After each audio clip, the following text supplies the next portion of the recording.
Hello, everyone. I'm Rick Wingrove. And I'm Rob Penzak. Welcome to Road to Reason. And today, in honor of Mother's Day, and in honor of all the phallically disadvantaged members of our species, we're going to be talking about the harm done by religion. Rick, this is an absolutely enormous topic. Where do you start to even think about this? We could do a couple of shows on this, but the first book I ever found on atheism was Bertrand Russell's Why I Am Not a Christian. And there was one sentence in there that was a crystallizing moment for me. That's where he said, religion is not merely wrong, it is harmful. And there are many examples of that, and to name a few, it starts and ends with anti-intellectualism and science denial, which brings us creationism, book burning, it brings us theocracy, which is its own special kind of harm. It brought us the Inquisition. We're battling with dominionism, I think I said creationism, faith healing, which kills children and other people. Religious exemptions in the law. World domination is demanded by both Islam and Christianity. Terrorism, televangelism, which is straight up charlatanry. The brainwashing of children, Old Testament dogma. Slavery, genocide, misogyny, a general disregard for democracy, and a desire to impose Christian Sharia. Where do you want to start? Yeah, it is an enormous list. We'll get through, kind of hit things here and there, but there's no way you can possibly tackle all of that. I think one of the things you mentioned is about theocracy. I think it's important that we should realize you hear that religious people are the true patriots of America. And theocracy is not and has never been about democracy. It's really very much opposed to that. And the same thing in terms of capitalism. Christ was not a capitalist. So when, right now in our society, if you're a diehard laissez-faire capitalist and if you are, fundamentalist, you're the true patriot. And both those things very much go against, America. Right, and of course they've inserted religious pledges into the Pledge of Allegiance and our national motto and on the money. And the thing we've seen even recently is that once religious ideology becomes the head of government, they vote out democracy. That's the last vote they ever hold. And of course we saw in the Middle Ages and Dark Ages that once theocracy gets in, it is very hard to ever get rid of. And only democracies have ever managed it. Right, and I think it's also, it's important to kind of think of things that people have this notion that, well, we're getting a little bit too far, conservatives always going to swing back. Once theocracy takes hold, it doesn't swing back, it tips over, and then you need democracy or some enormous power to try to prop things back up. And, and hopefully we're not heading toward that, but that's the real fear, is that if things, if you have a succession of George Bushes and other religious nuts in the White House and running things, they're not going to pass new laws and appoint new Supreme Court appointees to equalize things and make them better. They're going to try to seize power and keep it for as long as they can. Right. I mentioned anti-intellectualism, not a new thing. This is part of the package. It's what they do. How far back does that go? Right. Well, one of the things we talked about are, if we're going to try to go through the harm that religion causes, we can maybe divide it up into religion's harm in the past, the harm that religion is currently causing us, and what it's likely to do in the future if we don't somehow change things. So starting back at the past, we can go back to, we can pick arbitrary points, but if we start with Socrates, who's well known in about 400 BC, he was accused of being an atheist because he didn't support the correct state declared gods. So that was one of his accusations, that he was an atheist, even though I'm not sure if he was that exactly. And then so he was just murdered. And that kind of ties into the anti-intellectualism that you're talking about. It's not just a Christian thing, it's religion in general doesn't want us to be using logic and reason to try to discover the truth. It wants us to be accepting their declared truth. And that brings up the issue of biblical literalism, certainly for us. We focus more on Christianity because that's the one we're dealing with every day. 98% of Congress are Christians, so we're getting a lot of it. And the unprecedented level of science denial going on, the Fox News culture that's going on, fact denial, anti-intellectualism and science denial lead us, well, it's part of the package of creationism. And that is just straight up denial of facts, things about the universe that we know to be true, and they are not without success. And it's kind of shocking. And as their success grows, education in this country is frankly just being diminished. And it's starting to show, I think. Yeah, it is. And it's this very purposeful misinforming and flooding the public sphere with disinformation. Al Gore wrote a book a few years ago, The Assault on Reason, and he's talking about how we're starting to see the breakdown of the public sphere of ideas, where it used to be, at least in theory, that as many people as possible can get the facts out there, and then people can just debate the facts and try to figure out the best course forward. But now with Fox News, the Drudge Report, Rush Limbaugh, with this whole right-wing machine for misinformation and propaganda, now most people throw up their hands. They say, well, you got Rachel Maddow on the left, you got Fox News on the right, who knows where the truth lies? And people give up, and you no longer even try to understand the truth as best you can. You just kind of give up and you say, well, the politicians will handle it. And then if you have the religious right voting in the politicians, that leads us toward theocracy. Well, science and scientific methodology is how we answer questions about the universe. That's how we find out. It's a stringent, difficult way of asking hard questions about reality. And the Fox News side, their take on it apparently is revealed knowledge, denying things that we know that we can prove to be true about the universe. And of course, it leads to the demonization of science, scientists, and that bleeds over into teachers and education in general. Right, you can see it bleeding over into things like global warming. If you polled the 3,000 climate scientists, there hasn't been a debate about whether this is happening or not for roughly 20 years. They started putting out the Intergovernmental Report on Climate Change to try to tell countries, this is something we need to worry about, this is something we need to address, this is something we can't wait till it's so clear that everybody's seen and the disaster is upon us. We need to act proactively. And we haven't done that, and we keep resisting it. And that's not directly the religious right, but by voting for, by the religious right voting as a bloc, basically for Republican candidates, that means that they're enabling people like the right-wing ideologues and the moneyed interests that tend to vote GOP.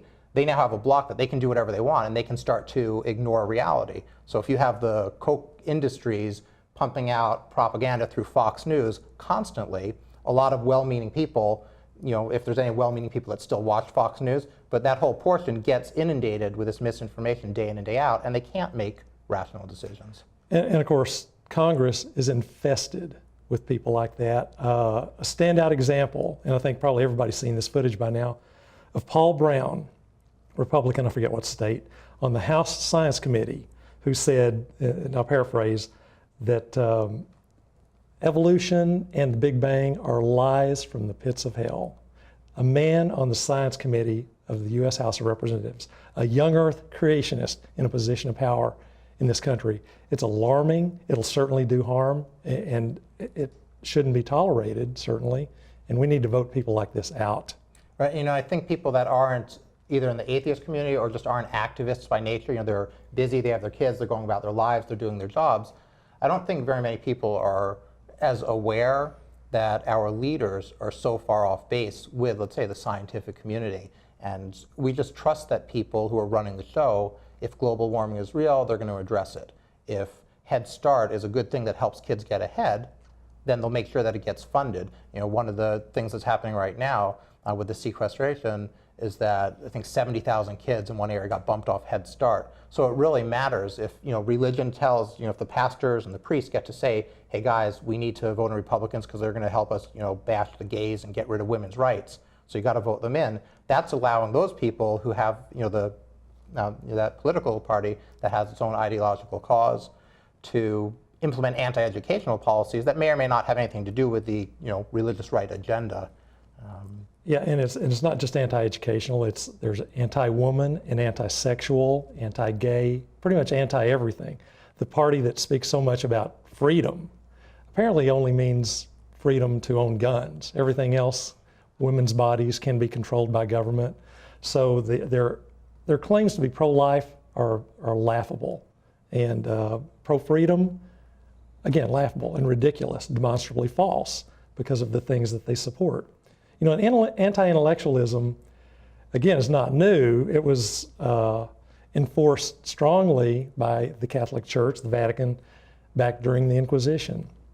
This was a horrendous period in world history, of course. And it just points to the stunning level of hypocrisy that comes from the religious camp. To to enforce this belief in a loving God, they killed millions of people. And they invented just a wide range of tortures. The rack, breaking on the wheel. I was things reading like some of that the other day, and it's just so barbaric to go through, right? Every possible form of cruelty that you could imagine that a horror novelist might write in there, they do, and they did this to real people in vast numbers. There was one I had not heard of until about 3 years ago called the anal pear. Now, this is a little implement about the size of a pear, which is inserted into a human being, into the rectum, non-consensually, and it has a screw on it that as you twist the screw, the leaves inside you just open up. Excruciating and lethal. But they also came up with... That was used on women too, as a vaginal same way. It's not surprising, I guess, all these repressed, nasty people thinking, what can I possibly do that would destroy? Well, there was drawing and quartering, there was hanging, there was burning. They liked to pour melted metal on people, amputations, eye gouging, blinding, everything. Using red hot pokers, which they would also insert non-consensually, which... And then they gave a very tepid apology, right? I think some years ago, one of the popes sort of kind of apologized. And then you'll see apologists also saying the Inquisition wasn't quite as bad as we thought. It's only 1% of the people that were tried were actually convicted. And they make up, it's probably just nonsense. But to downplay this after the fact, it's still not like the religious right is owning up to, you know what, we were, as barbaric as you could be for 2,000 years, but we're going to turn over a new leaf. Instead, they'd rather downplay it, ignore the thousands of child rapes, in a very similar fashion, and let's just move on and not look back. Well, there's a lesson buried in all this, in all the torture devices, and that is that when religion is in charge, for some reason, they like to stick things up people's butts. Yeah, that's so. Apparently seems what's like that true. about? But the child rape, touching on that, have they apologized for that yet? It's hard to say how much they apologize and how much they would rather just deny, or at the very least to downplay it. I think that, and this has been true with other things in religion, at some point it becomes too humiliating and embarrassing and too much is known by the public to completely deny it. So then you'll try to soft pedal it or scoot attention somewhere else. So, I don't think you'll have a new pope come out in favor of child rape, but that it becomes hard to classify. Is that one of our past harms of religion? Or given how reticent the church has been to speak about and address it, is that still an ongoing harm? Are pastors still going to be shuttled around to new parishes so that the church doesn't have the embarrassment of yet another sexual scandal coming out? Well, it'd be hard to believe that it just stopped when some cases were filed in court, when charges were brought against a few people. And they're still hiding people and shuttling people around as far as I know. But I know that their primary focus was defense of the priests over their victims. Yeah, absolutely. And I think it's always been like that with religion. This has always been much more about the priests and making their money and the clergy and getting their power, and very minimally about the believer and taking care of them. And it's almost the way we use commercials are the real reason for having TV, so they can sell all that stuff, but all the people out there think it's about the TV shows. I think it's very similar with religion, that it's really about accruing power and accruing wealth for the clergy, but they couldn't just come out and say that and get believers. So you make it, no, we're going to give you salvation, we're going to help you get through things. And each time the religious right is given, they're pro-life, right? They care about life before you're alive. They care about life after you're brain dead. With Terry Schiavo, right? They called the Congress people back in. They had to pass new laws to take the rights away from her husband and shove a feeding middle of the night, right down a brain dead woman's throat. To circumvent and contravene existing law that was in place for a long time and for good reasons. And God's will, perhaps, if she couldn't feed on her own, breathe on her own, aren't we, taking this active intervention against God's will? But so anyway, they're perfectly fine saving a single cell that's been fertilized or somebody that's brain dead. But for all the people left in the middle, they really don't care much. And the hypocrisy doesn't stop there. You remember when Bill Clinton was impeached for his little episode with Monica Lewinsky. That things like that shouldn't be anybody's business, and certainly not the business of the government. But what was interesting about that was that after they shook that adultery tree, 6 Republicans fell out. There were 6 Republicans revealed in the next few months to be just lying hypocrites about their own sexual endeavors, and who had voted against Bill Clinton, had voted to impeach. Right, and, one of those like Mark Sanford, and we're supposed to try to communicate in a more storied fashion now, so that people, instead of just dry facts. So my story is that I write fantasy books is one of the things. So in one of those books, I went to the Appalachian Mountain Trail because I wanted to research a character that I was going to use and something about the White Mountains, or Mount Washington actually. So I actually meant I was going to the Appalachian Trails to do that. When Mark Sanford said it, we learned later, he was just off with his mistress. And like you said, the utter hypocrisy, like I don't really care what he's off doing, that's between him and his wife and his kids and all that stuff. But for them to tell Clinton, you should go resign and then vote to impeach, and they run on they're the values candidates. And then, like you said, it's not just one guy. All these people come out of the woodwork. I think he replaced Bob Livingston, who was another values candidate, who also got thrown out of office after he was caught. Well, he didn't get thrown out. He had the decency to resign. Right, well. And after him, I believe, was it Dennis Hastert, I believe was one of them, and there was one woman. There's Newt Gingrich in there, a serial philanderer who led the charge against Clinton. And again, it's I really don't care about what their sexual escapades are, but getting up as the values candidates and then trying to throw other people out of office for it. Right. What I do care about is that the religious right values voters, they chose Mark Sanford, and it wasn't just that they chose him over the the lesser of two evils. They could have picked anybody to try to fill their new congressional seat. They nominated him, and then they voted him in. So where's the value in that, right? If this is, they don't want gays to get married because that's going to ruin marriage, but they have no problem voting back in, somebody who's cheated on his wife. And of course, David Vitter, who spent who knows how much money, but many visits to the Mayflower Madam in Washington, D.C., the diaper episodes and all of that. And of course, he's voted right back in by these good God-fearing people in Louisiana. So hypocrisy, hypocrisy, hypocrisy. It is. I think another problem with religion is that it gives this very Manichaean view of something as either good or evil, black or white. There's no reason for thinking about it. You're with us or you're against us. And when you oversimplify what is a very complicated world, you're not going to arrive at very intelligent policy. And like John Faircloth, makes a big point in his Attack of the Theocrats, how religion harms us and what we can do about it.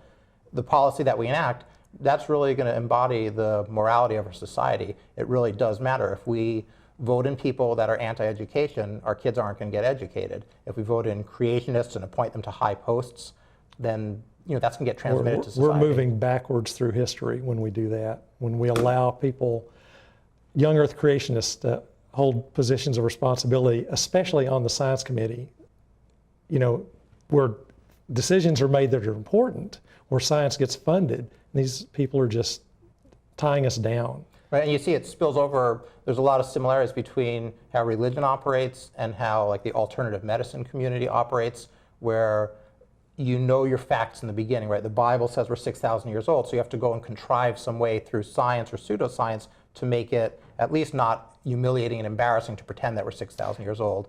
And if you decide that acupuncture, where you make a lot of money from, works, you have to go through some weird, bizarre way to say, well, yeah, we're tapping into these things and you can't measure them or see them, but it lets things flow differently and the energy works.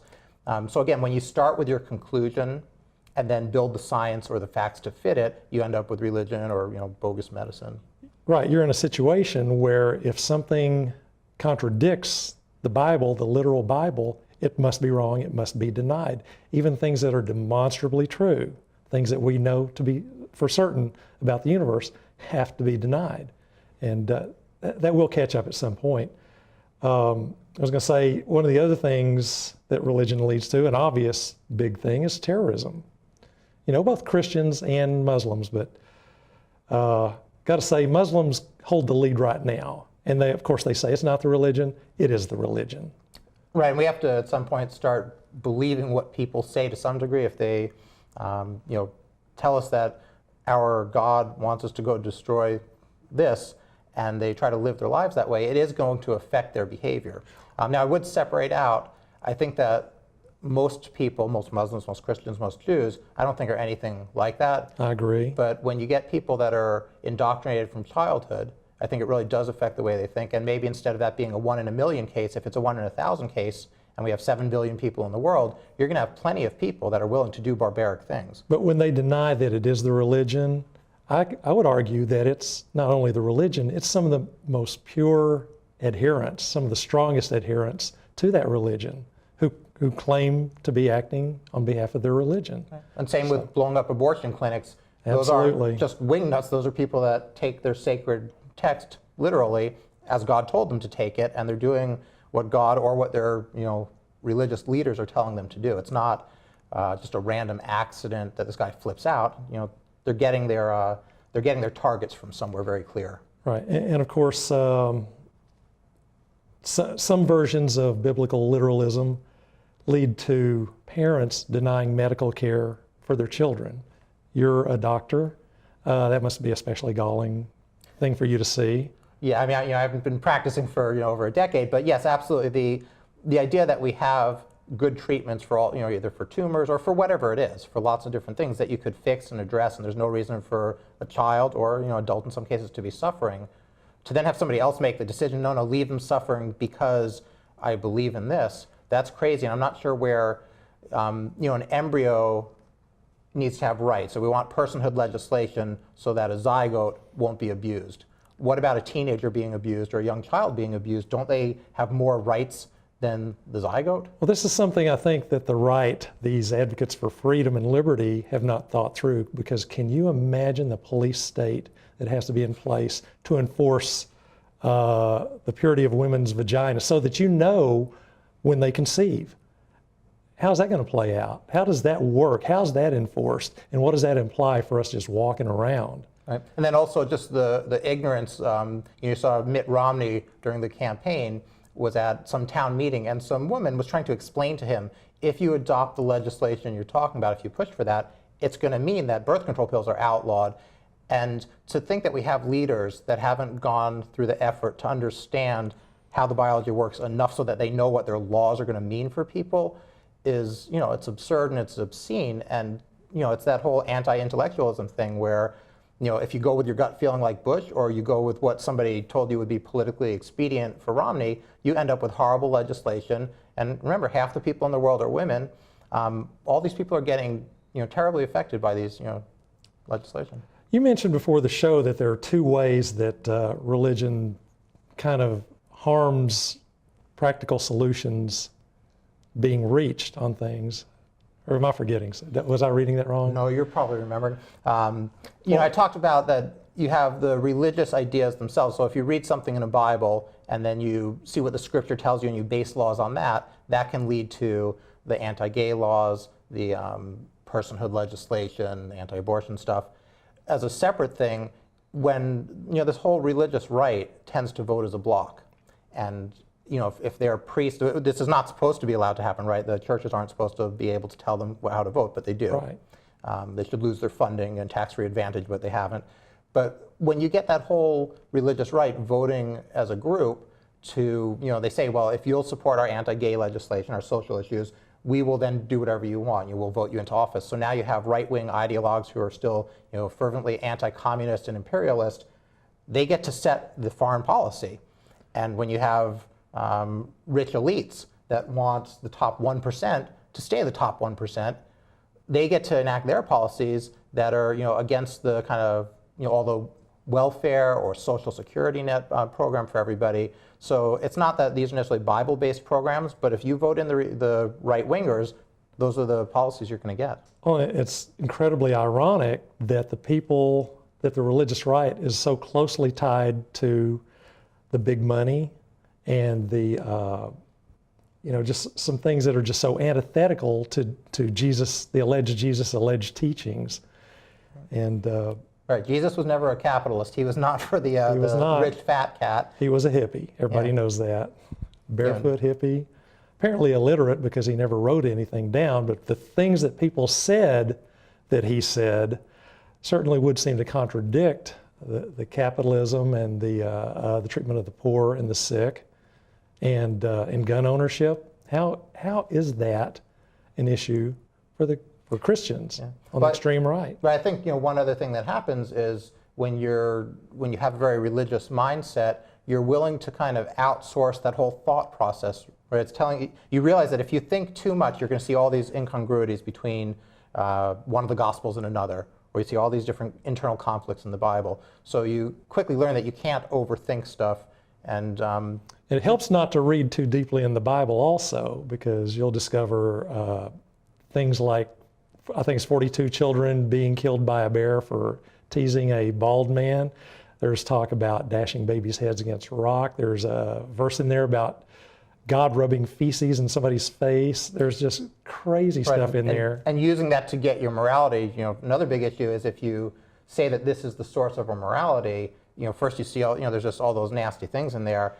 You also occasionally hear apologists say, like with Abraham sacrificing Isaac, well, he didn't actually go through with it. This was just a test of faith. It was, God's way of making sure he was, deeply committed. But then you see all the other stories where they do go through with it and they do sacrifice somebody. Lot's daughters you mentioned, right? They do get thrown out there and they do get raped. Job's family, yeah, he suffered. His family did get wiped out. I don't think his wife did, but his children did, and then he got replacement children. So there are, this isn't teaching morality. This is teaching that some people are expendable, except for maybe the ones that God handpicked. Right. There are certainly some contradictory messages in the Bible. And it's the cafeteria Christianity. Most people, well, as we found months ago, the average atheist knows more about the Bible than the average Christian. I think one of the good things that happened to me when I was a kid and my mom made me go to church was she made me go to vacation Bible school every summer. So some of it stuck. I don't claim to be an authority, but I've read the Bible, and most people I've met in the Christian community have not read the Bible. If you saw the last week's show, that little clip I had, the Christian saying that our laws are based on the Ten Commandments, couldn't name the Ten Commandments. And that's pretty typical. Right, and again, I almost felt bad for him because we don't want to single out, the individual believer. It's much more this whole structure of organized religion that I think is preying upon both the non-believers and the believers, and you have this tiny little handful of clergy that does really well by it. Right.